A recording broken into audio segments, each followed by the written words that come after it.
What's up, YouTube? Ray here from Ray's Woodshed, the channel, the business, the hobby, the whatever you want to call it.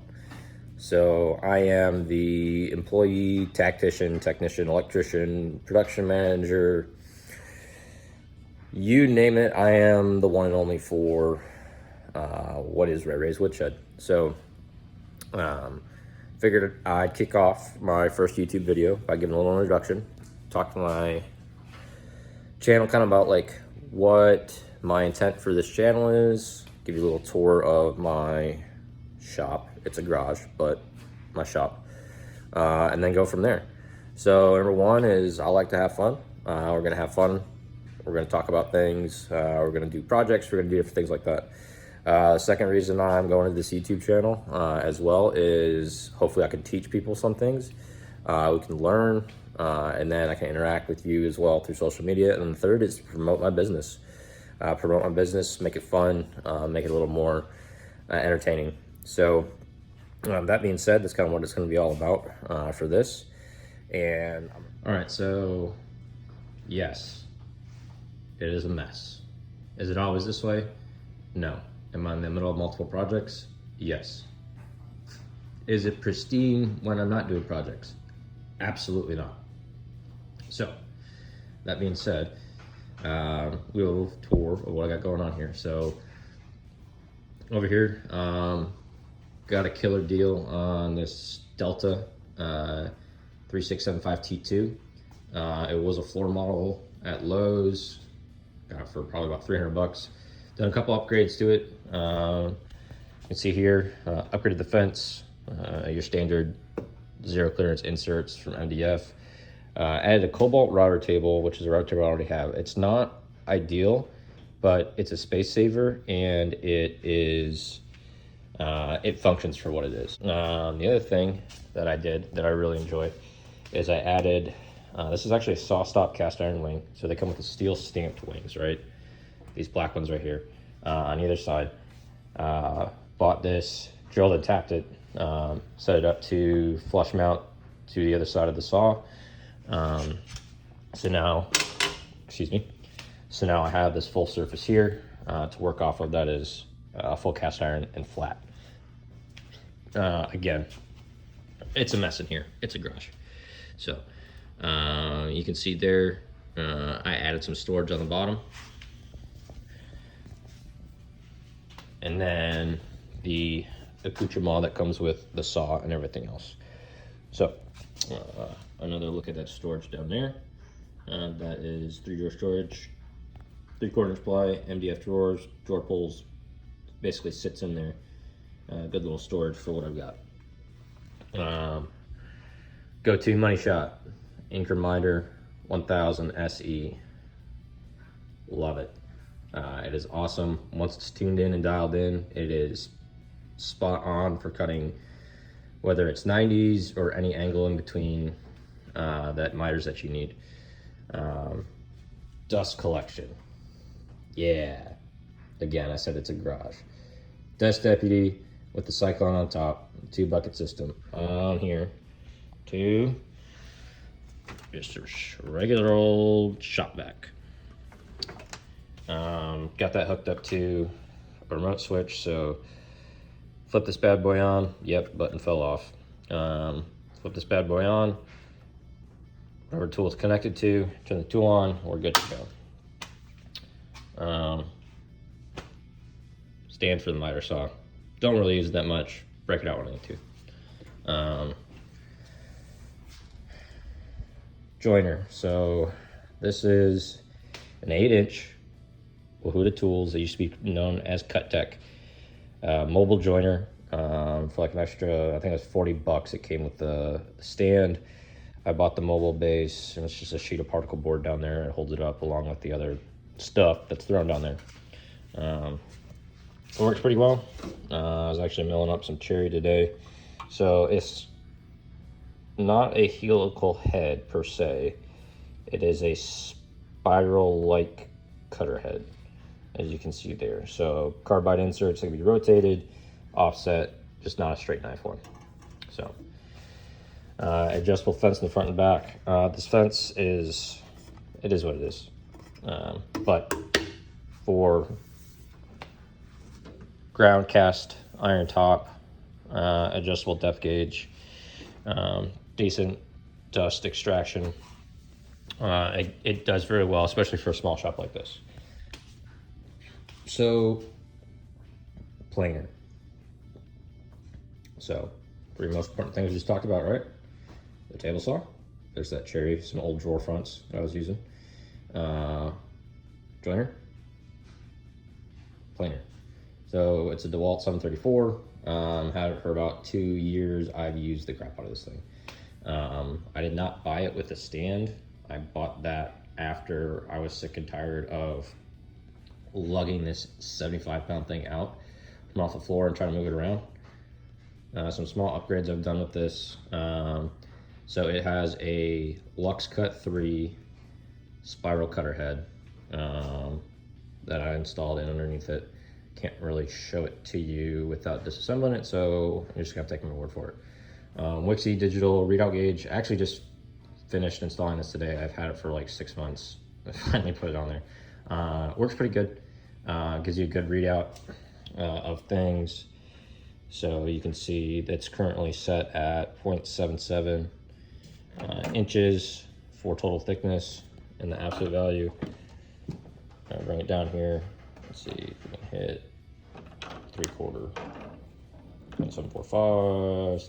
Oh, too far. Okay. One more. There we go. So I'll try to see. But there you go. So it also gives you a fraction readout as well. So this would be set to cut the final thickness of the material you're putting through at 3/4 of an inch. It also works in millimeters if you work in millimeters.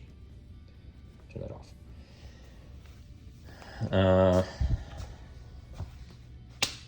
Wax it, glide coat, keep it clean relatively, works great. Yeah, eventually I want to upgrade to a larger planer, probably nothing really over 15 inch, but a standalone model. But as you'll see shortly, I don't have the space, nor do I have the dedicated power for it. There's a kind of better view of the dust collection setup. All right. I promise you there's actually an assembly table under this thing. So this assembly table is a Frankenstein stepchild build of the torsion box top table from Wood Whisperer, Mark Spagnolo, and then the base, I modified that off of the King's Fine woodworking deal. So you can see there it's on heavy duty casters. This thing glides like a charm too. So it's up against the wall right now because I'm in a garage. That's where everything goes apparently. But this thing will pull out and glide like a charm. It is covered in everything from scrap wood, the finished project, to my kid's Spider-Man water bottle, even better. And a hacksaw because I was cutting bolts earlier. I added some storage along it. There's a storage here. It's mostly clamps. Got that trim router there. Big open storage here for containers. So Craig jig, bunch of Milwaukee pack out, a Festool sander, which is out here. ETS EC 153. Thing is phenomenal, and the dust extractor. Yes, expensive. Yes, worth it. We'll talk more about that later. And then if you come over here, more storage, fasteners, screws, hot glue gun, corner clamps, random stuff. And there's another storage area on the back side. But I'm not gonna wheel this thing out right now because it'll probably fall over. So this is my wood storage, which honestly, it's a mess right now because I was digging through it yesterday to make some stuff, mostly cutting boards and whatnot. Shout out to Sumner Woodworking, as it's upside down there, but being here in Northwest Washington, there's not a lot of places to get your hardwood, but Sumner Woodworker store in Sumner, Washington is great. 4-tier Bora, it's like $50 at Lowe's. It's great. I had a very large, as you can see, That's what all the stanchion support in the back with the lag bolts in the wall were for. Storage for lumber and sheet goods and everything. I realized I was not using as many sheet goods. Pardon this. That's what's left of them. I just kind of lean them up against the wall. But yes, so this is kind of the focal point of my workspace. Everything I own is on casters of some kind. Table saw pulls out. I can wheel that around anywhere. The joiner, same thing. This table, pull it out in the driveway if I need to. If I'm doing something large, it's going to create a big mess. Yeah. Compressor over there, $5 at a yard sale. Money, done. Didn't realize how much I use compressed air or had a need for it. Long things that don't go on the wall very well. Clamps, straight edge, ruler, yeah, it goes up there. Also a garage. So, military family, we never really fully unpack. And I have 3 kids. Let me rephrase that. We never really put things back, aka I never really put things back where they're supposed to go. So this standard Dewalt Meyer Saw Diablo blade upgrade. This Craftsman roller, I don't know who's super familiar with it, but I got it at Lowe's. They're like last year's model or 2 years ago model. Not really sure. Anyway, I paid like $38 for it, brand new off the shelf. So router bits, started a router bit set that I used. I'm slowly upgrading bits. You can see some Freud bits in here. There's Infinity Tools, a couple of them, big old flattening bit. Wood River hand plane, block plane, love it. Let's see, this is just full of sanding sponges, a random assortment of stuff, spindle sander stuff, glue. Not really exciting, lots of glue. That big one's blocked, so I'm not gonna pull it out. This tough box over here stores kind of my cutoffs, small odd pieces. Try to goof it up like I like. You can see there's a bundle of maple. Same for stuff. I got some more walnut in there. Obviously, it's walnut, cherry, some mahogany strips, drops of cutoffs from cutting boards, different things like that. S'more sticks, because you gotta have s'mores. Clamps, battery storage, money, setup right there. One of the first things I actually built, little cordless tool storage area turned into a junk pile. There you go. But things like jigsaws up there, heat gun, drill bits, trying to tape measures, all that other stuff. This was one of the first assembly table things that I built. It's more or less become a place to hold stuff. I don't really use it for that purpose anymore, but it still serves a lot of storage. So underneath, grinder, biscuit joiner, big router kit, Bosch 1617 EDK, it's great. Small clamps, rocker bench cookies, love these things, they're great. Everyone's like, oh, you can just make them yourself and blah, blah, blah. It's like, yeah, I can, but, or I could just go buy it because it's that simple. This little storage thing that comes with it's pretty good too. Gotta figure out where I'm gonna put these cones. Fire extinguisher, because things happen. It's funny, fire extinguisher is right next to the blowtorch. Again, this is a pile of mostly random woodworking stuff or tools, some random name tapes and army stuff located in there. That brings us over to here. Oh, sorry, underneath. Hey, guess what? More stuff. More stuff. Lots of stuff. These things are great. They are great for in-feed, out-feed, especially long cuts on the table saw. I don't really have an out-feed table per se. The assembly table can roll over, and then I've got somewhere, oh, right there, Boris centipede rack, lay a sheet of MDF or plywood on top, and it's actually flush level with the table saw, so it's great. Anyways, clamps. I don't know what else to say about these. Parallel clamps. Love them. I got to clean them up. So I've got, what is that, 2, 4, 6, 8, 9 parallel clamps of varying length. 2 new ones I just got for Father's Day. Thanks, babe. And then pipe clamps. And I've got like 6 more attachment pipe clamps stored somewhere here that just need pipe. Trying to do this. So Harbor Freight drill press works fine for what it is. It was like 120 bucks. I don't care, fight me. Sanding discs for the old Dewalt 5-inch that I don't really use anymore. I should, because I have a crap load of sanding discs for them. Grizzly spindle sander, Grizzly scroll saw.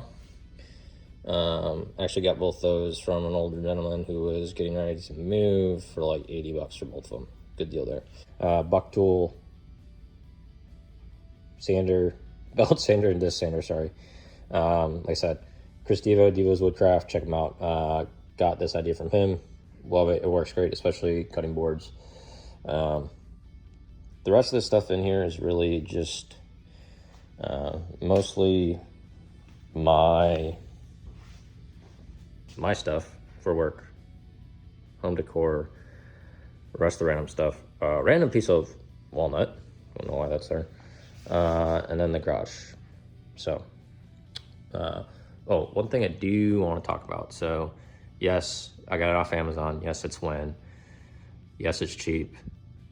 Yes, it's worth every penny. Air cleaner, I know, like 130 bucks, something like that, off of Amazon. I vacuumed out that filter twice. I've had this thing about 6 months. It's pretty amazing the fine dust that it picks up, especially that before I got this. Not the water jug, but the Festool extractor and sander combo. But yeah, over here, stickers. If you want to do stickers or swap stickers, let me know. I would love to take part in that. But yeah, so that kind of sums up a very brief, very brief overview of what my workspace is, what I'll call it, what my workspace looks like. Am I gonna clean it? Yes. Is it gonna look like Woodworkers magazine? Absolutely not. Because it is a garage. There's still all this stuff that it needs to contend with. So, in the meantime, I'm gonna keep my nose in this corner, get some stuff cleared off, and yeah, we will go from there. Yeah, that wraps up what introductions for this channel. Hope to be posting a lot of content. I do have a tripod, so you won't have to get dizzy watching me walk around everywhere. Also, I apologize. I feel like I'm looking past you. I'm looking around as I walk through. One, because I can't not look at everything here. And two, I don't want to trip over my own feet. So, that being said, welcome to Ray Ray's Woodshed. My little corner of paradise over here. And until next time, if you have any questions, let me know, shoot me a comment. I'm on Instagram, you can find it at Ray Ray's Woodshed. That's where a majority of my social media stuff goes. Like I said, first YouTube video, trying to get it out there, get it started. Also, rayrayswoodshed.com website. It is up and running. I have very little product right now, if it's something you're interested in buying, but that'll change soon. Obviously, holidays are coming up and all that stuff, so getting amped up for that. Or if you have any questions, leave a comment below. Let me know what you think. Love to see some followers going. And at the same time, if you want to give me some tips, ideas, or pointers on my next video or anything like that, let me know. Thanks, guys.